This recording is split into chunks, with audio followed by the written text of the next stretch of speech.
The sober alcoholic is a paradox. Who's ever heard of a sober alcoholic or a grateful alcoholic, right? Alcoholism isn't just a pathology, right? It's literally a deep longing for spiritual connection and to access spiritual power. Discipline or self-will is not enough to help us put down the drink or whatever, right? It stands no chance. The inspiration or the enthusiasm of how I live my life, it sure as better come from a place that hits way deeper than discipline. Jung said that compulsion is the great mystery of human life. Alcoholism is sort of this compulsive archetype, right? And that it manifests in many different ways. It was the archetype of the alcoholic that led Jung to Taos, right? One of the two primary seeds that really illuminated his personal myth actually took place here in the West. In a quote, spiritually starved Western culture. That was like, when I read that. It's safe to say that just based on the culture's obsession with psychedelics today, it's clear that intoxication represents a spiritual connection. Who are we to say that psychedelics wouldn't be useful for people who have a hard time getting sober?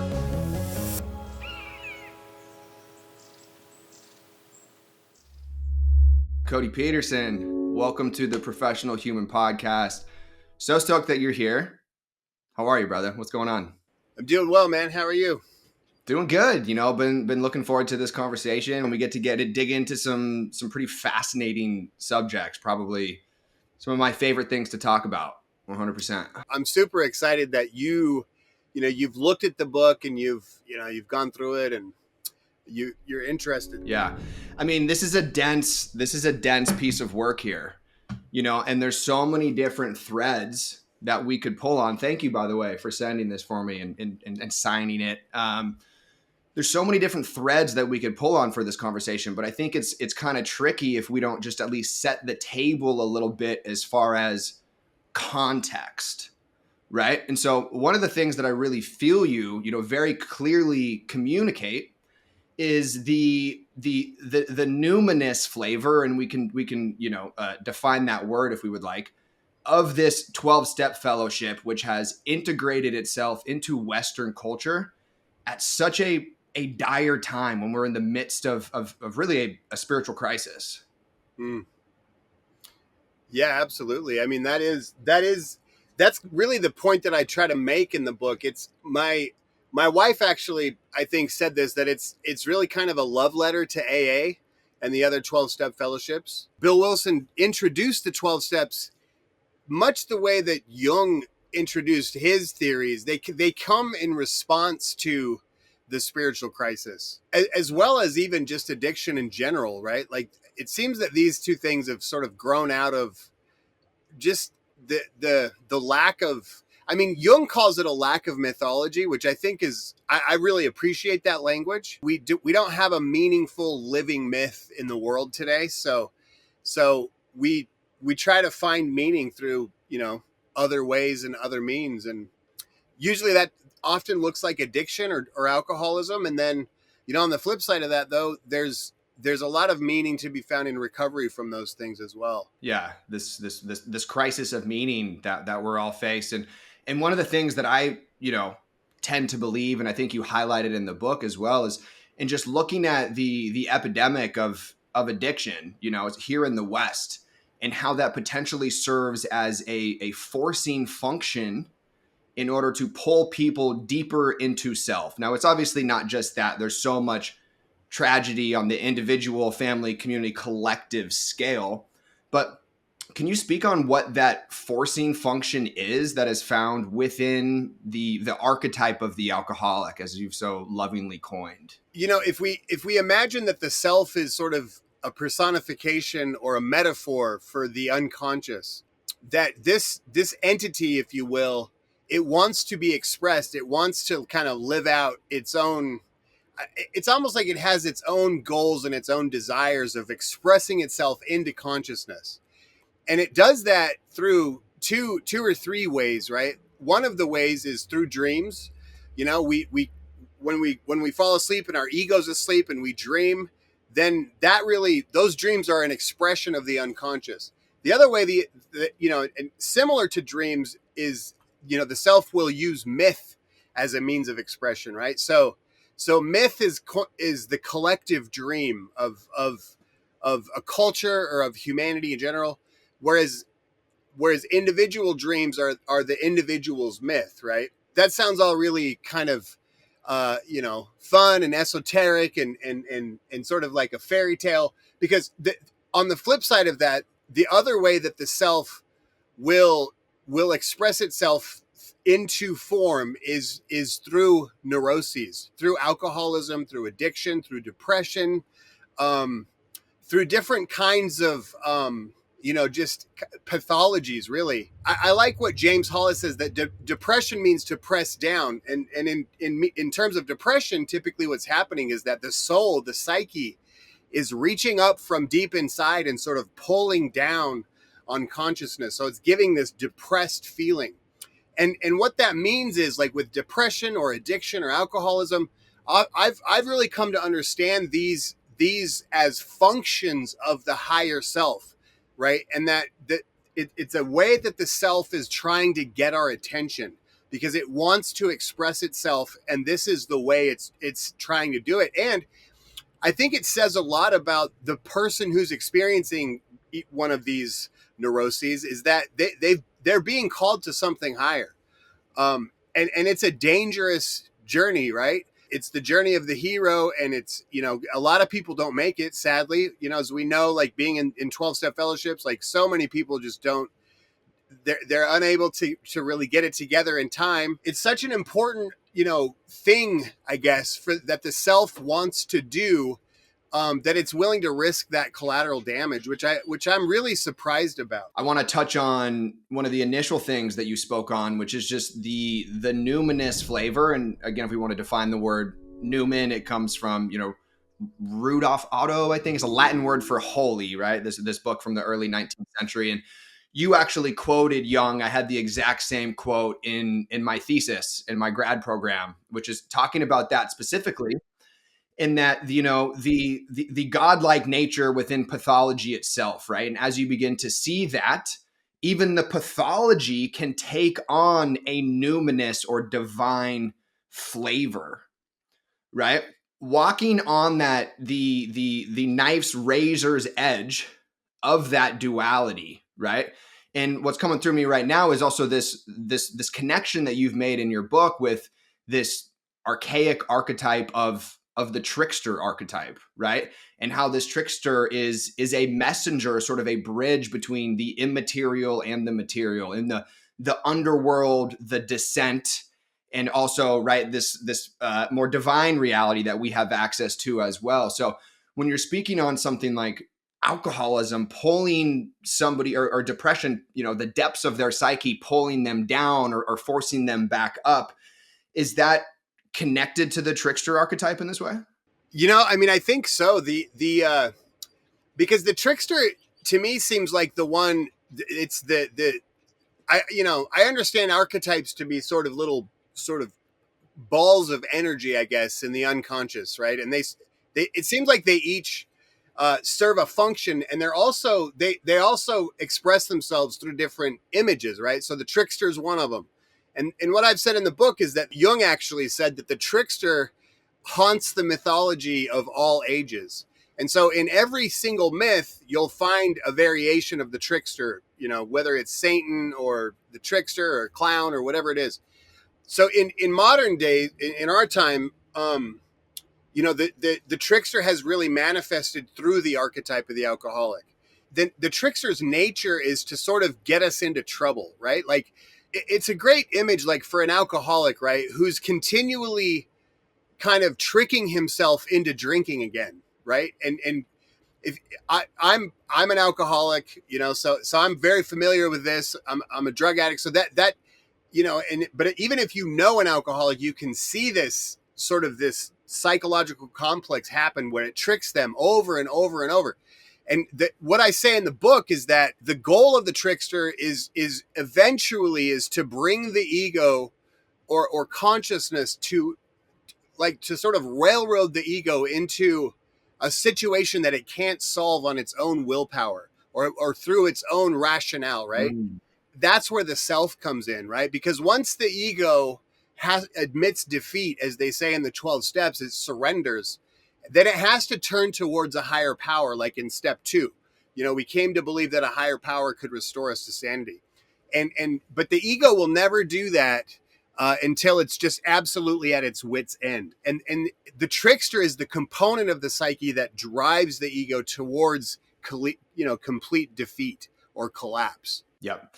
So sort of, illuminating the limitations of self, the limitations of our own power, the limitations of our own thinking, and then the duality of that, the polarity of that, the lack of limitation within the self with a capital S, right? Would you mind just sharing a little bit on how you sort of see the relationship, or just to kind of clarify and define that, the self with a lowercase s and the self with a capital S, maybe through this Jungian analytical psychological lens? Sure. I mean, the self is such a key component in Jungian theory.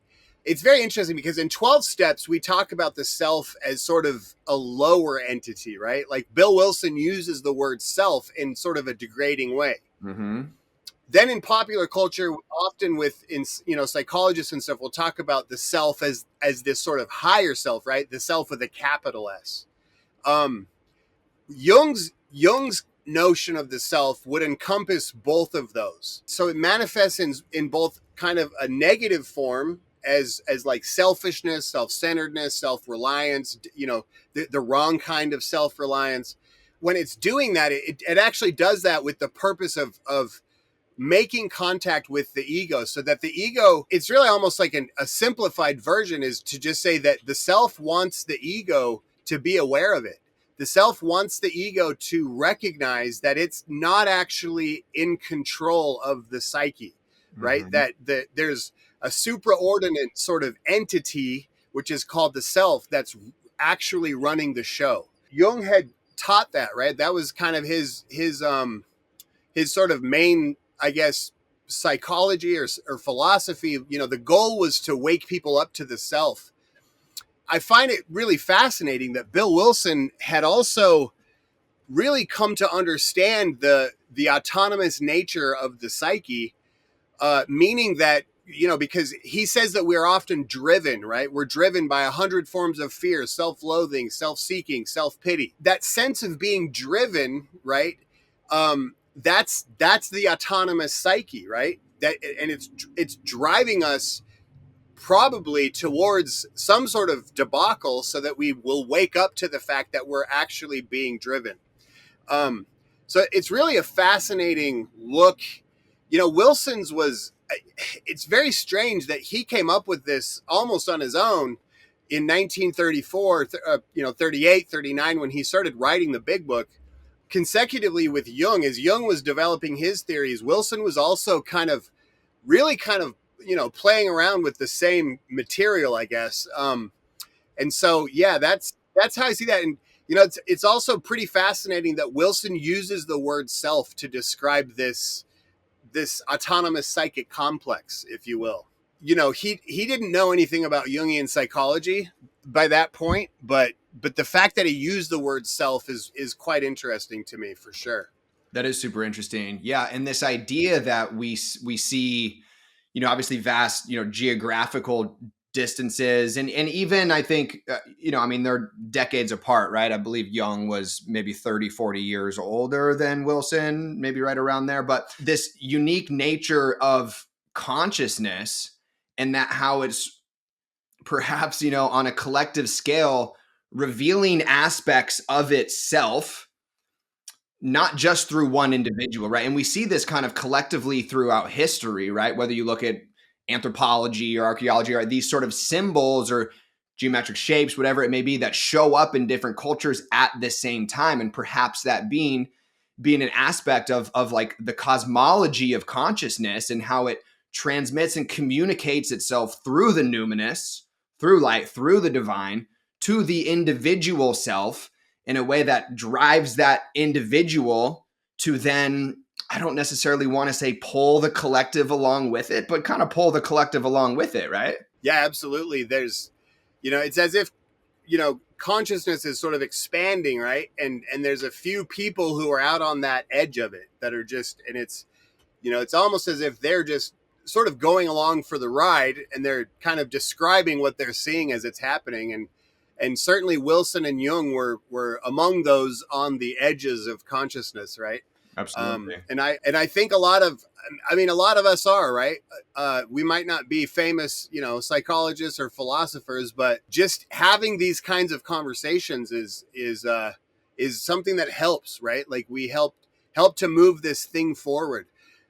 Something that's fascinating to me about psycho-spiritual growth, I guess, and that I've really just learned through studying Jungian stuff and writing this book, was that what happens in the collective, the collective, sort of the collective psyche, the collective psychology, is waking up, and it's really the same process as the individual waking up, right? That these two entities, if you will, they have to go through the same functions in order to expand and to grow and to wake up. So I really find it really interesting. And as we wake up as individuals, right, we're helping the collective to also wake up as well. Mm-hmm. Another fascinating idea is that, and Jungians will talk about this a lot, like the most fundamental change that takes place in the human consciousness as a person transforms or individuates will be their conception of God, or the God image, right? That and as the God image changes, the human being changes, right? And if the God image is fixed, then the human being literally stays stuck. And so the more, the more that the God image changes on a collective scale as well, right? As the God image changes, then we can change more and more, which is very interesting considering the fact that we've collectively, at least in the West, we've been sort of worshiping the same fixed God image for almost 2,000 years, mm-hmm. And it's fascinating to me that, and here we are, we're kind of stuck in this kind of weird limbo, sort of in a mythless culture, right? Which is what we started out talking about. So, yeah, big time. I think this conversation, as far as consciousness revealing itself to us, and this sort of malleable, adaptive God image, and the static nature of what it's been thus far, and what we're seeing right now with this, a lot of interest in parapsychology, right? And these UAP phenomena and all that stuff, right? And perhaps there is a bit of a metamorphosis that is happening right now on a collective scale, right? I mean, you and I could, talk about whether those are, personifications of the psyche and yada, yada, yada. We could, I don't want this to be about that conversation, but interested in that. What I do want to highlight was this identification of the fringe, right? And perhaps this novelty that consciousness seems to seek. It seems to be like such a beacon for the crosshairs of complexity and novelty, right? I mean, that's kind of Terence McKenna's thing a little bit. And so it brings to mind this idea of neurodivergency, right? And there is no normal in my belief, right? So we can talk about abnormal minds or different ways of looking and thinking about the world. But just from the paradigm and the Western perspective that we have here, would you classify alcoholism as a neurodivergently flavored, I don't want to say disease, but calling? I call alcoholism a disease. It's a psycho-spiritual disease, right? Yeah. And I know that that's not a very popular kind of label. I've had it. One of my recent therapists actually told me that I shouldn't call myself an alcoholic because it bottlenecks me. And in a big way, my book, especially chapter 11, The Archetype of the Alcoholic, is a response to that narrative, right? Because there's something powerful in the alcoholic, in these archetypes, because they're dual natured, right? There's a higher and a lower, and the sober alcoholic is a paradox. Who's ever heard of a sober alcoholic or a grateful alcoholic, right? But I do think that I really appreciate that. I've never actually considered whether alcoholism represents neurodivergency, but I think it does. I think it represents a divergent kind of attempt to fulfill what Jung called an unrecognized spiritual need. And I think for the alcoholic or the drug addict, or, you know, people who have a tendency to overeat or to have too much sex or whatever it is, like these, you know, these kinds of really heavy addictions, they all to me represent, it's almost like almost rather than like neurodivergency, it's almost like a psycho spiritual divergency, right? That That's a great way to put it. there's there's a different way of coping with that spiritual crisis that alcoholics and drug addicts are able to tap into. I almost feel bad for people who and this sounds crazy, like to say like on a podcast, but people who don't experience that deep sense of relief through intoxication, I feel like they might be missing out, right? Because there is something profoundly spiritual about intoxication. I mean, it's all over Western culture, right? Like Terrence McKenna, right? Perfect example. I mean, it's all over my TikTok and Twitter and stuff. Like it's, you know, mushrooms and ayahuasca and everything else. Everybody's trying to access the deeper reaches of the unconscious through the use of drugs and alcohol, and which makes me just wonder, like it sort of goes back to that idea, is like, do alcoholics and drug addicts then have sort of an advantage in this realm of spirit, right?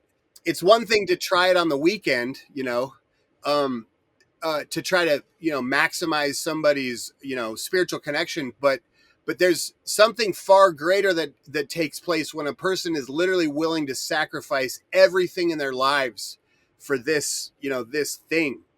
And this thing that's at base is a spiritual thing. And I think that it's safe to say that, just based on the culture's obsession with psychedelics today, it's clear that intoxication represents a spiritual connection. Mm. So yeah, and I think the divergency thing is a very interesting question and something worth looking at, actually. You know what? I'm actually going to take it a little bit different. I want to talk a little bit about psychedelics and, you know, psychedelics in recovery, this new 12-step program that's kind of sprouted up, and some of the implications of that and what you think. But I actually want to talk about power a little bit. And I want to talk about personal power and lack of power, right? And so in looking at clearly the first 3 steps of you know, the program of Alcoholics Anonymous, we see this word power, you know, all throughout, this symbol of power, right? And in looking at, I believe it's David Schoen's work, The War of Gods and Addiction, and he's looking at the relationship between the shadow addiction complex and then the persona that the alcoholic has, right? And he sort of, you know, lays out this idea that alcoholics or addicts have really, really thick personas. So this idea of power, for me, it feels very connected to disassociation and this split in the psyche that you're talking about, that the archetype of the alcoholic holds, right? The lowest of lows and the highest of highs. So in looking at alcoholism as a potentially, you know, neurodivergent thing, and also deeply connected in many ways to this idea of disassociation, and maybe even perhaps on a small scale, like a low aspect of DID or you know, multiple personality disorder, right? If the non-sober self, the addicted or the alcoholic life, right? If that persona, that aspect of self is the only aspect that can access real personal power in a way that is extremely adaptive, then there's this split, this disassociative, almost multi-personality split, where the sober persona isn't able to access that personal power. So the ease and comfort that comes with that first drink, yes, it gives you psychological safety. Yes, it's devotional and it gives you this numinous flavor, but perhaps there's this aspect of power that is only accessible, at least pre-recovery, pre-psychic change, to the alcoholic in the drink or the drug, of which the sober persona does not have access to. I think that's spot on. And I do, and this is where like, you know, I have to give kudos to Alcoholics Anonymous. Like, in spite of like the sort of there's problems with AA dogma, right? Like here and there, but this is one of the things that I think AA really has a handle on and understands very well. I think it's a perfect it's perfect that yes, like the alcohol and the drugs for a person who feels powerless to manage their emotions, powerless to whatever it is, psychological crisis is causing them to turn towards drugs and alcohol. Um, I think it's true that they do get a sense of power out of out of the chemicals, for many decades. Even it's almost like a reliable sense of power. I mean, it's almost like as easy as plugging into a wall, right? Yeah. And it's, I think, and going back to what we were just talking about, I think it is too, like, I think it should be categorized as a spiritual power. Alcohol, the word for alcohol in Latin is spirits, right? Spiritus. And Jung said, the helpful formula is spiritus contra spiritum. And so, and I think that I don't think he was saying that you have to fight alcoholism with spirituality, although I think that is that's a true way of sort of depicting that statement. But I think that it goes back to that deeper level, that more archetypal level, right? Where it's not, alcoholism isn't just a pathology, right? It's literally a deep longing for spiritual connection and to access spiritual power.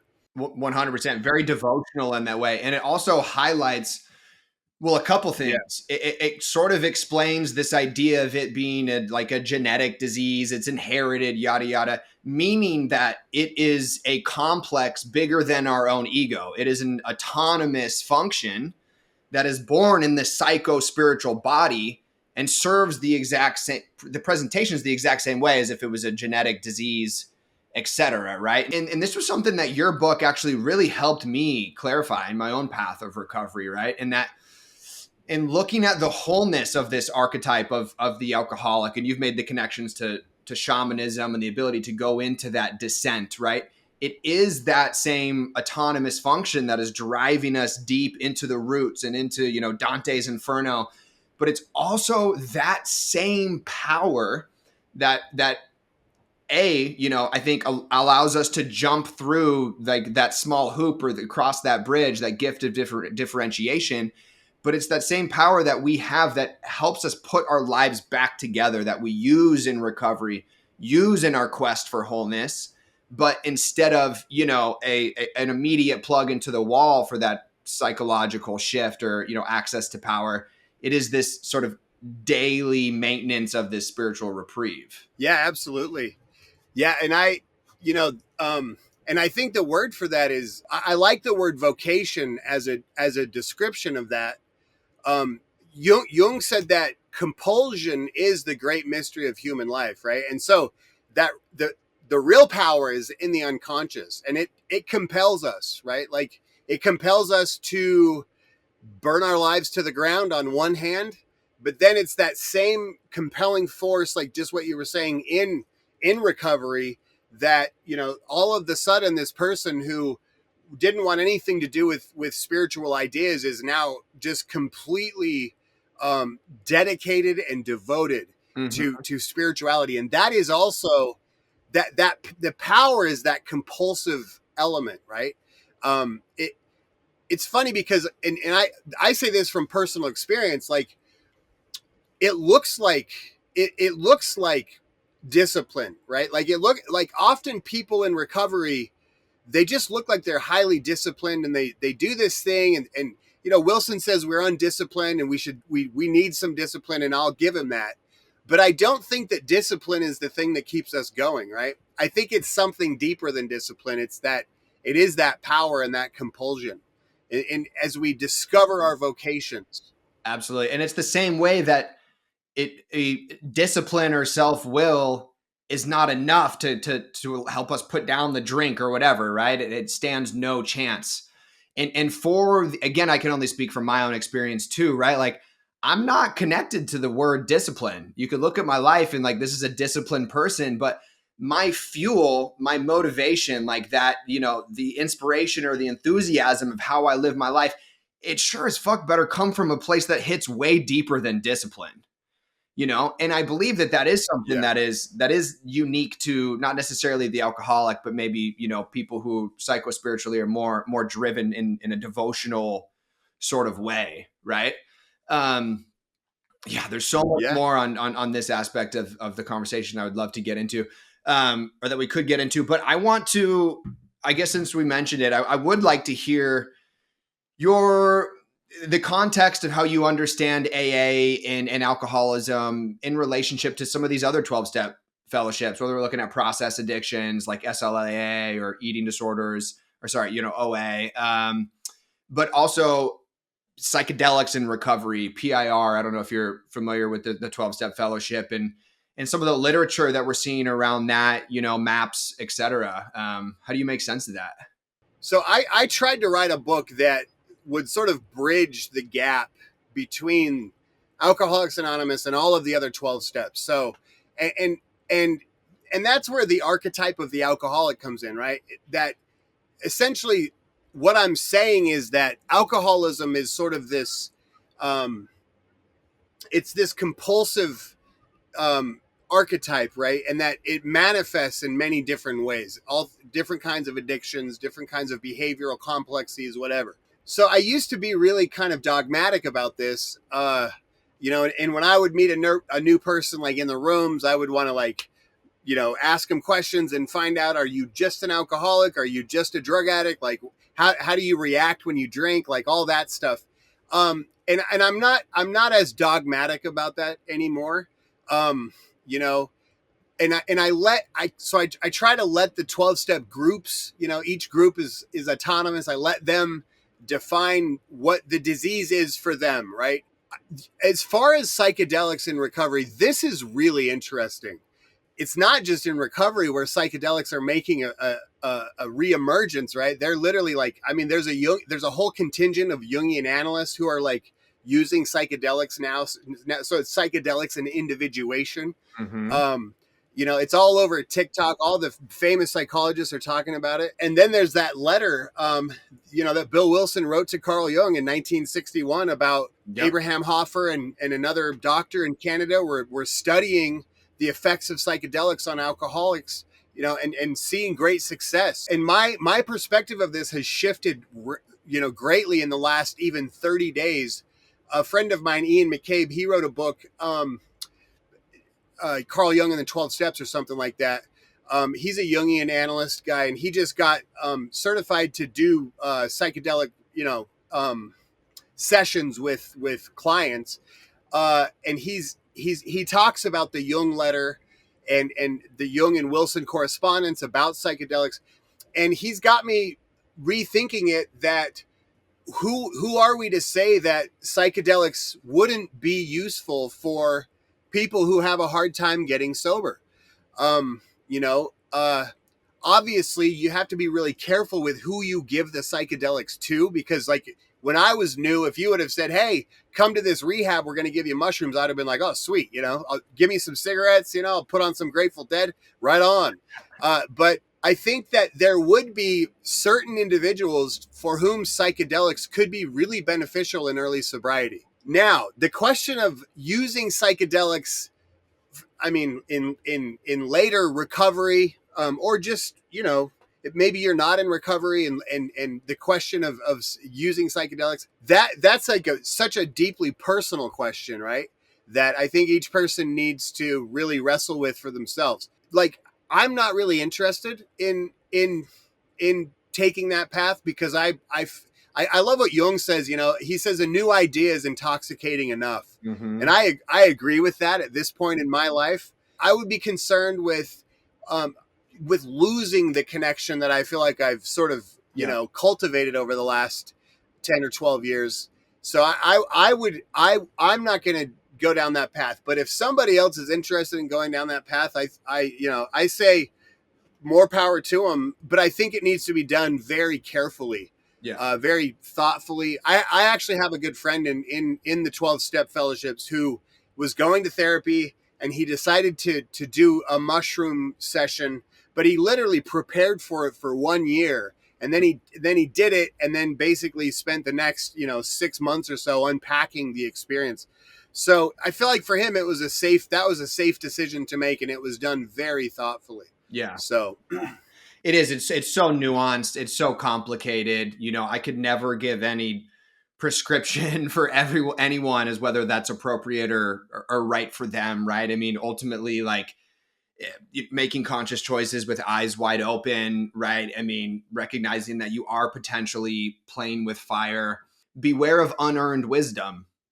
Right. And I think that quote is very close to this conversation of psychedelics and specifically recovery. And I've spent a decent amount of time in those spaces, and I've seen both sides of it. Right, I know those experiences can be incredibly traumatic. I know they can be incredibly healing, and it's so indicative of the timing and the substance and the intention and the setting and the practitioners and how what sort of spiritual mind does the practitioner have, right? Do they love people more than power, right? I mean, there's all sorts of stuff that gets tugged in there. And coming back to the book and what you discovered and so like eloquently laid out, which is the relationship between Jamie D'Angelo.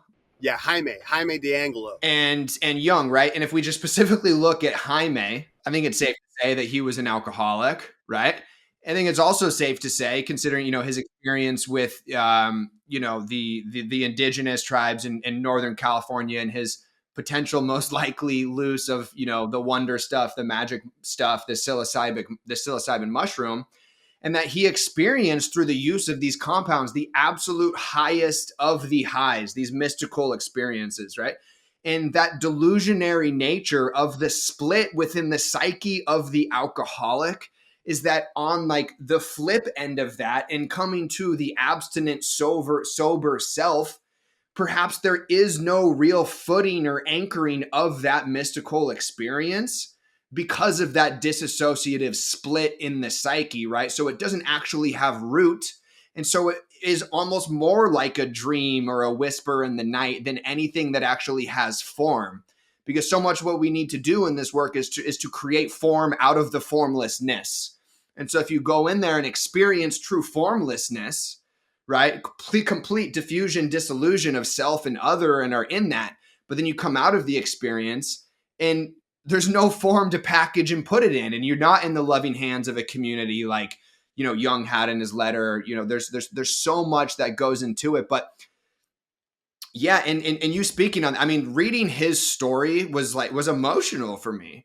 It was really, really touching for me, right? This reality of this this man who's rolling around in the dirt with shamans, right? It's like, I relate. Yeah. I haven't done that specifically, but I relate, yeah. Right? And how it doesn't ultimately offer him anything that he can hang his hat on. I agree.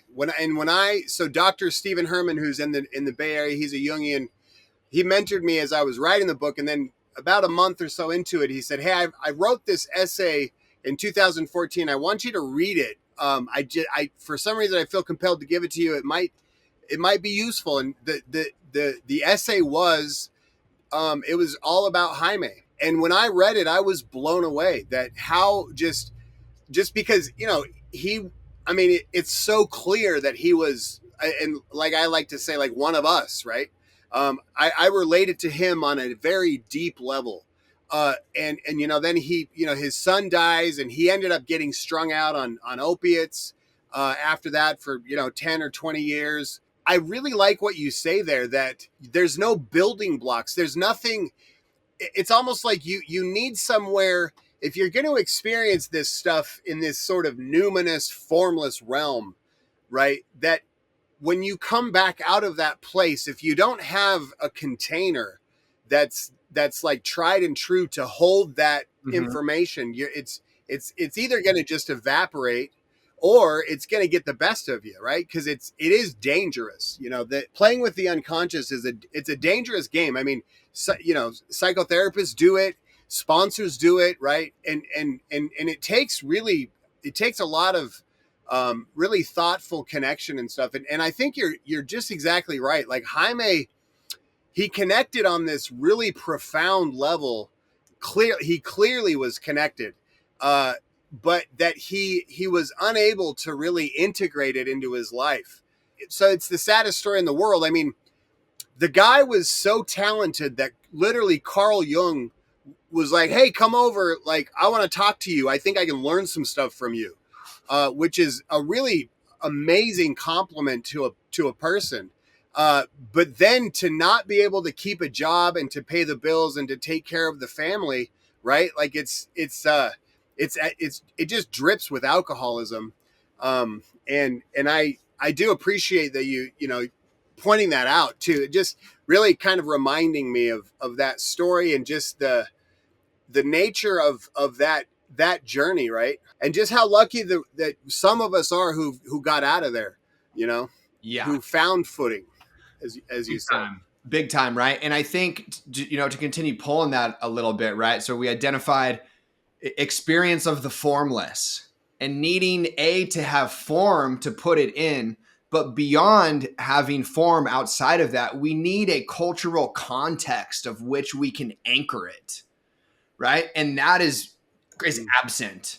And so that is something that I sort of see and recognize that is happening in the collective and in our culture. Perhaps we are beginning to plant the early seeds of cultural context and psycho-spiritual form that will create greater psychological safety for the archetype of the alcoholic. Yeah, I think that's interesting too. I mean, because I think one of Jung's biggest criticisms for Westerners using psychedelics was that it's coming out of a foreign culture. I mean, Jung was looking, he looked kind of everywhere, but he said that our own spiritual kind of connection has to grow out of our own culture, right? Like Yep. and the symbols that we're most familiar with. And so this is why like appropriating religions from other cultures, like it might feel good and give us like a good feeling, but it actually won't ever quite get us over the edge, right? Like there's a deeper experience to be had within one's own psyche.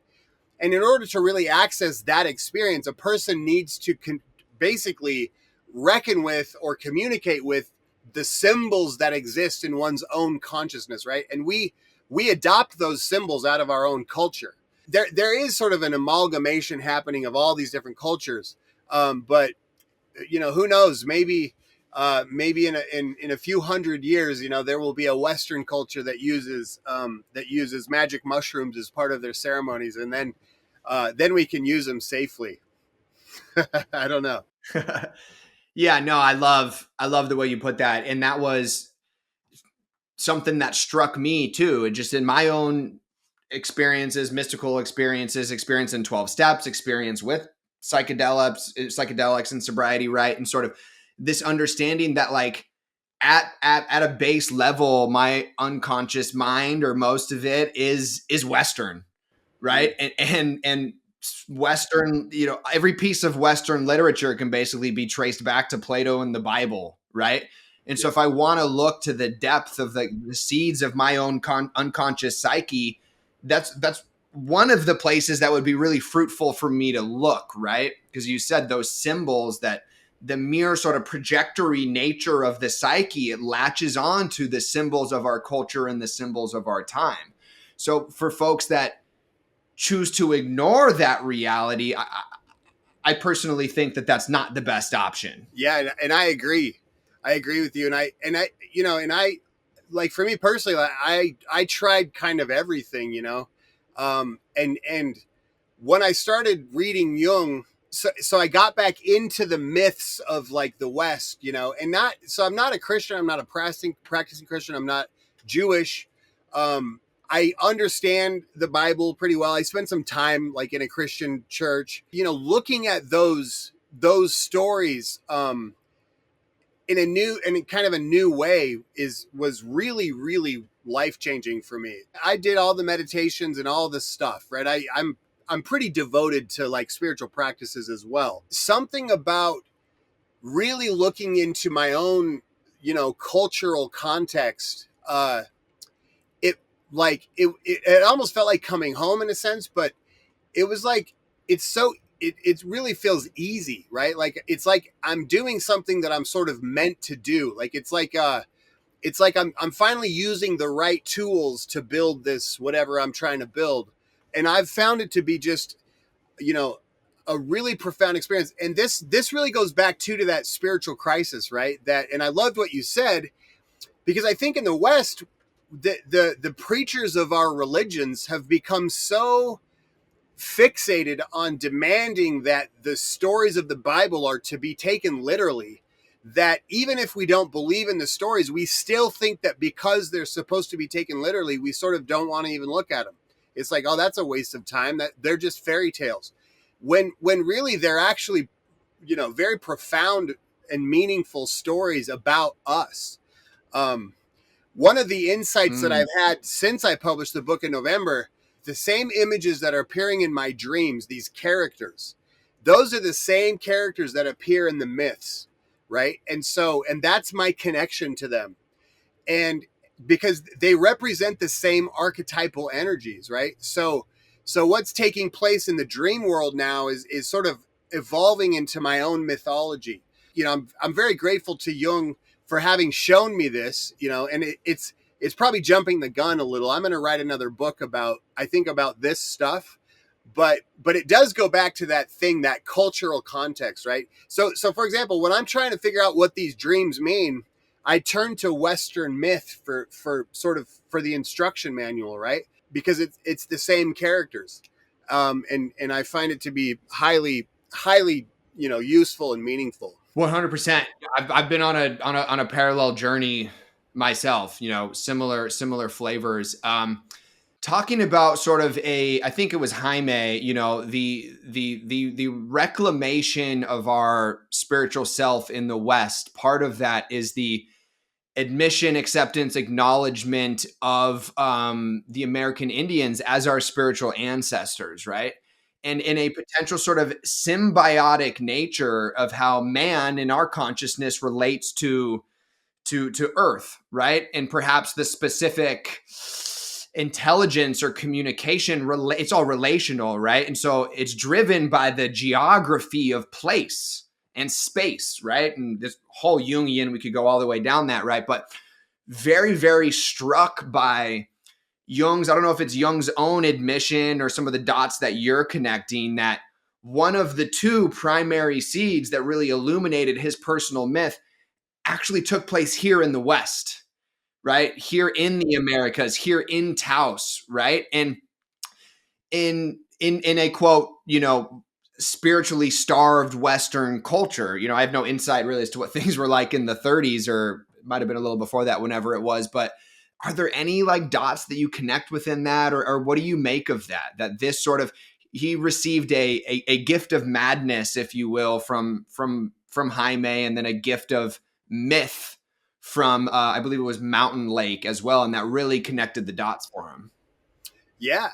And even from there, you know, which and it's wild that the Jungian community hadn't really put this story together the way I did. I feel really lucky to have been able to do that. Jung came to the States in 1909 to go to the University of Clark University, where he met William James. So William James was an American, right?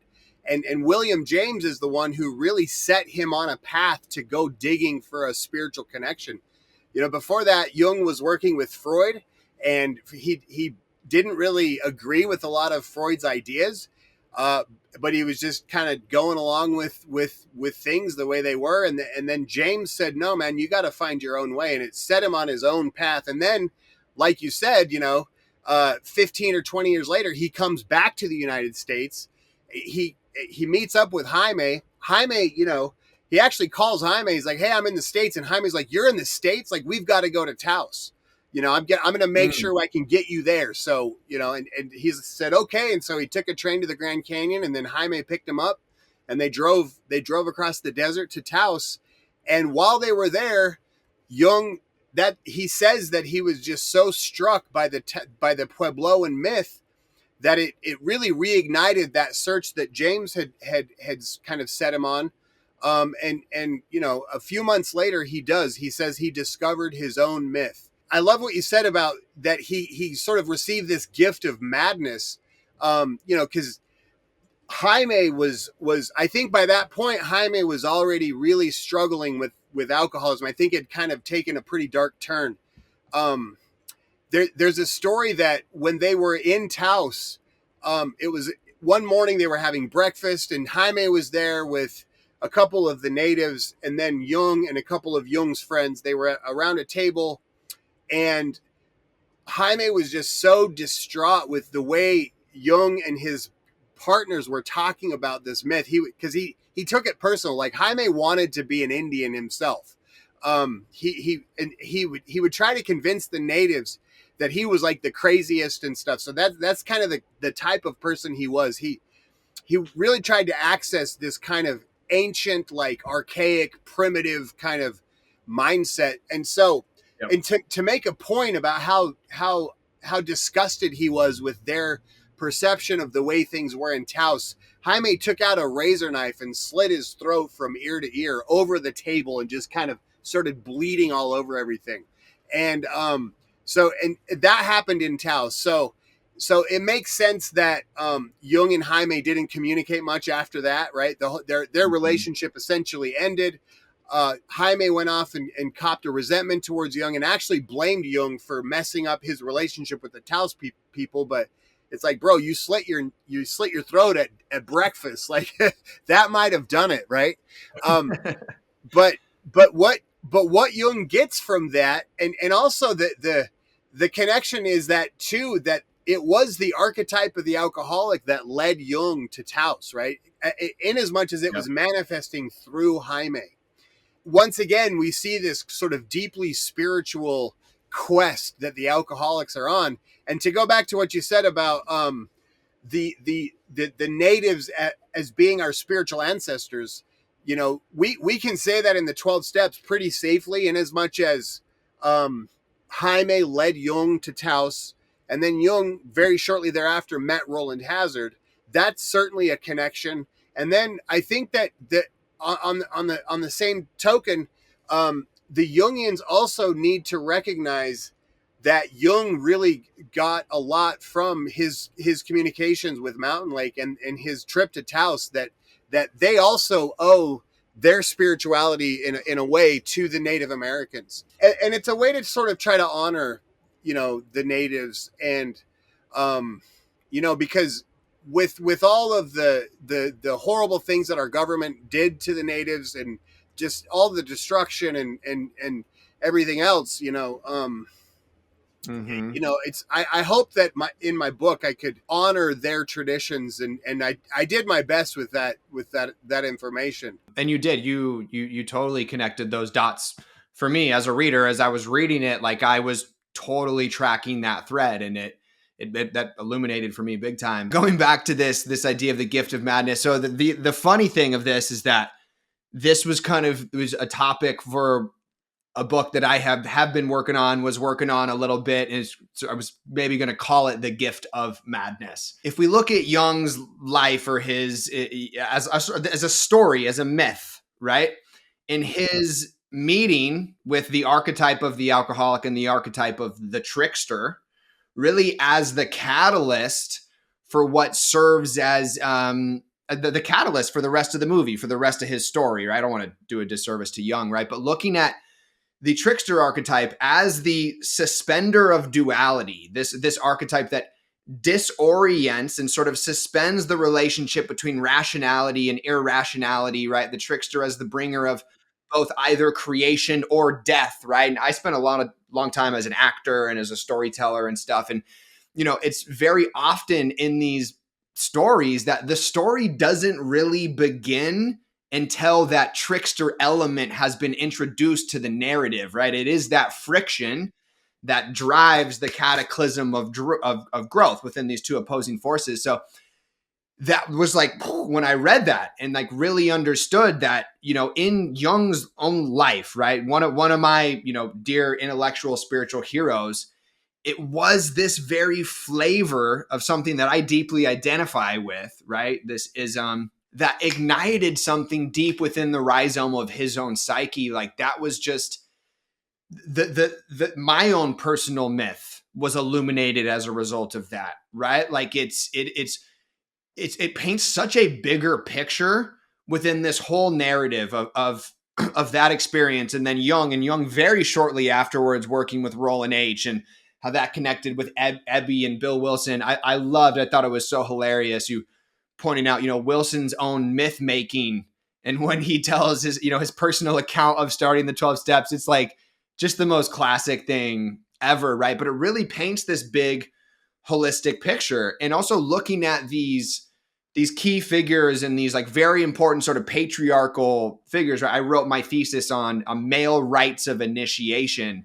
And sort of looking at, how the numinous or aspects of the numinous or psychological spiritual development really like a seed, or it can spread like the good news, as C.S. Lewis would say, right? Or looking at Emerson is it Henry James, William James's father? Yeah. Mm-hmm. Yep. Yeah. So Emerson to Henry James to William James to Jung, right? To Bill Wilson to Aldous Huxley to, I believe, was it William Gerald is his name? I think Don Latin in that book. Yeah. So it paints this wonderful basket, this weaving, this fabric that has been woven together through the numinous, through man's relationship to the numinous,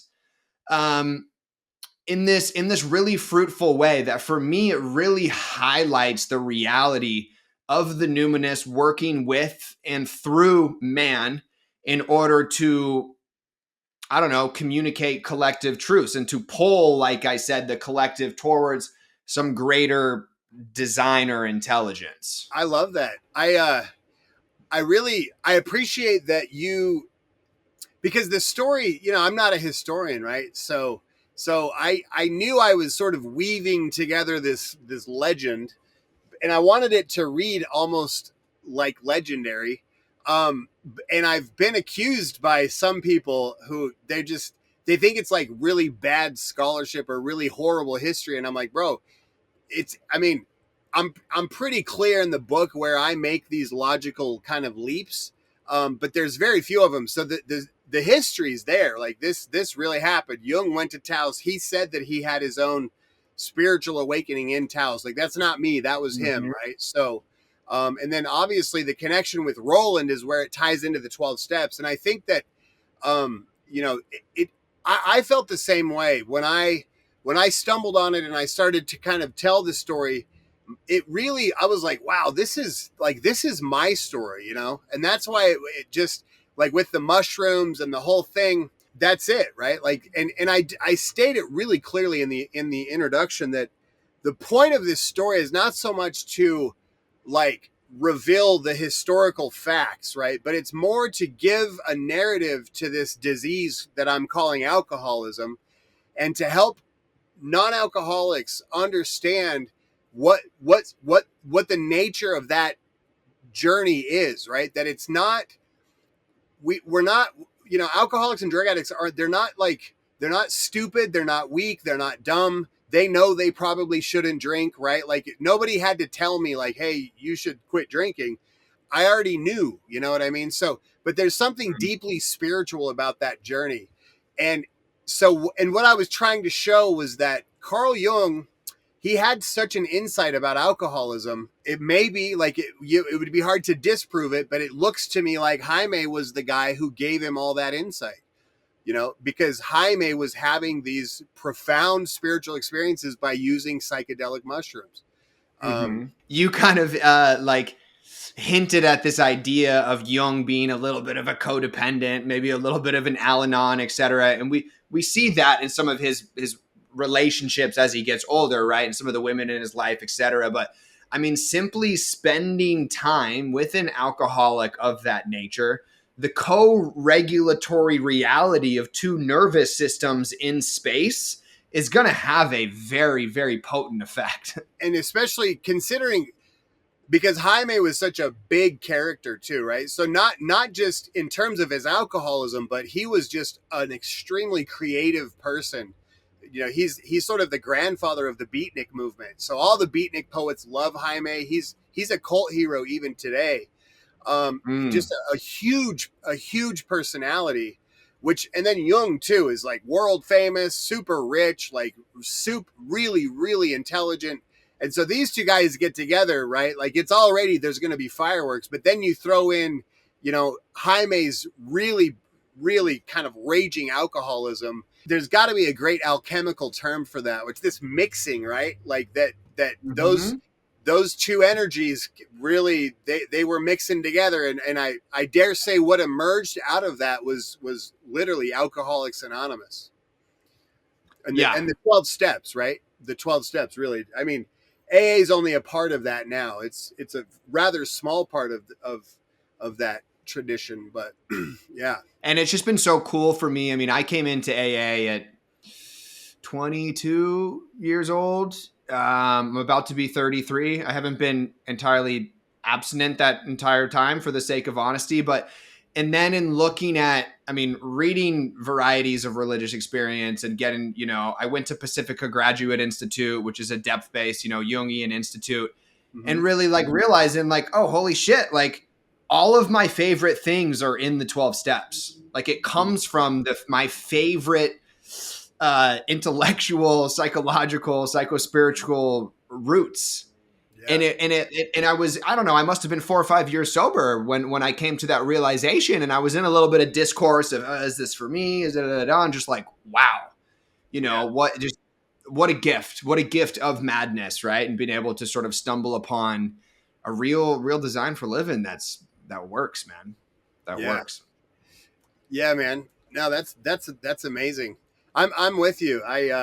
I'm really grateful that I was able to do this research and write this book, because it's recreated my relationship to the 12 steps and to AA, and NA and just whatever you might be in. But I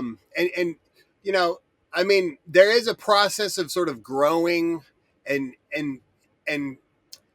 being frustrated that some of the people that I know are just kind of maybe not keeping up or whatever. I mean, it's such an effective program that you can get kind of lazy and still do all right, so. Yeah, for sure. Yeah. It's just, as long as you don't get an F, it's a passing grade, right? Pretty right. Binary in that way. As a result of writing this book, how has your relationship to the 12 steps and sobriety shifted, if it has shifted at all? And if we've already covered it, great. Don't need to make a meal of it. And then I'm just curious about, your next, you mentioned, maybe your next interest, the next curiosity that you have, next book, etc. I'm excited to see what you do next, man. I mean, this book changed my relationship with AA tremendously, and the 12 steps. I feel really lucky because I'm able to sort of present these ideas now, and I think that I love that, because there's so much of the same message being given in the 12-step rooms. And so I really am just really stoked that I'm now able to sort of present this new information and this new way of looking at it. I'm getting some great feedback. It seems to be blowing people's minds. So I'm really happy about that. I love to be able to present something that gets people to see the world differently. I've started writing again. I'm really interested in dreams, and so it might almost be like the sequel to my book. I think if my book, The Shadow of a Figure of Light, is an attempt to elucidate the shadow, the next book would be kind of like the next part of the process of individuation, which would be, what characters do we encounter beneath the shadow as we venture deeper into the psyche, which would be, really, it boils down to the masculine and the feminine. And so those are my two interests now, and just the symbols around those things, and how, really I'm looking at my own femininity, what the anima is in my life, how it manifests, how can I access it better, how can I be a better man in the world. That's the stuff that's really kind of pinging my interest lately. So beautiful. Yeah, well, I'll definitely be keeping an eye out for that, and keen on maybe potentially some point in the future having another conversation. I'd love to talk about that stuff with you as well. You've got some incredible ideas, insight, experience. I do want to say, there, as I was reading your book again, there is, I believe, another sort of archetypal energy that is deeply connected to the alcoholic. And it's in here, right? I mean, we talked about it a little bit, close to the trickster, but it's the seer, Yeah. the intuitive, Mm-hmm. right? I mean, we look at Wilson's white light experience and that, psycho spiritual emotional download that he received. I don't know why I did quotations because it's very real. In his own description of writing the big book of AA and how it just flew out of him, out of his fingertips, right? And yeah, there's something there. There's something there too. Those are some threads that I'm kind of pulling on right now personally, and kind of looking at the religious history of how that has shown up. And again, I'm so incredibly interested in how the Numinous, the threads of the Numinous throughout history, and how it's presented in both men and women throughout time, and the seeds of that. So that's my primary interest right now for sure. Any thoughts on that? I'm curious before we wrap up here. I love that the Seer. That I love that because it's such a religious. It's it's a hyper religious term, the Seer, and so I'm pretty curious too. I don't have anything really to say off the top of my head about it, but I'm, now that it's like kind of been lodged into my brain, I'm definitely gonna look into it. I by the way too, I having a conversation with you it's been really great. I feel like because this stuff is it's really hard to kind of link up with someone on, and so it's been super cool, man. I would definitely be down for another conversation. So we should Okay, keep good. it in mind. Oh yeah, man. Yeah. Well, that's one of the reasons why I was so persistent. I'm telling my girlfriend, I'm like, Cody doesn't know how qualified I am to have this conversation with him. Not that you were playing cat and mouse. You were game from day one. It was just logistics. But yeah. I was like, because this is the first time we've met, right? And so you never know what you're going to get. And it is dense. And these concepts that we're speaking on, I mean, this isn't beginner level stuff, right? This isn't psychology 101. So, right. And it's, it's very clear in your book, the experience, that torch that you carry from your personal experience shines through, brother. Like 100%. Cool, man. I appreciate that. There's another thing too that I think is at play here, which is and I find this now because I do like seminars and stuff for people who aren't in recovery, and there's the people in recovery have just already kind of as a base level, they're at a higher level in terms of understanding these sort of really dense paradoxical ideas, right? Like we might not have the words for them the way Jung did or whoever, but there's something about our experience that lends us the ability to really understand these really deep esoteric concepts. It's fun talking to you because you've also got the vocabulary and it's great. I would love to have a conversation about masculinity with you for sure. I would love to as well, man. Yeah. And you could teach me a lot. I mean, I got to be honest, it's really hard to find good information, like, because there's so much, like, I don't want to, I mean, there's a lot of toxicity around, right? So there's so much to uncover there. So I'm really interested to, if maybe you could send me some stuff to read or whatnot. Oh, great. For sure. Yeah. And we can always have, some powwows outside of this forum and whatever, just chop it up. Cause I've got, interesting too. I mean, I heard you talk about, dream as private myth and myth as collective dream. And I'm like, oh, Campbell, like that's like directly from Campbell. And that's, same bag for me, man. We have the same orientation. So yeah. That's dope. The last question that I have for you, since you mentioned it, are you a deadhead? Yeah. I've got a tattoo. Yeah. Nice, brother. Yeah. Hell yeah. Do you listen to other jam bands? The last couple of years, I haven't been listening to a lot, but for my wife and I, we were really kind of hell bent on Billy Strings for a couple of years. We went to a lot of Billy Strings shows all around the country, and I love that guy. So I really love bluegrass. That's like kind of my new love, as in terms of music.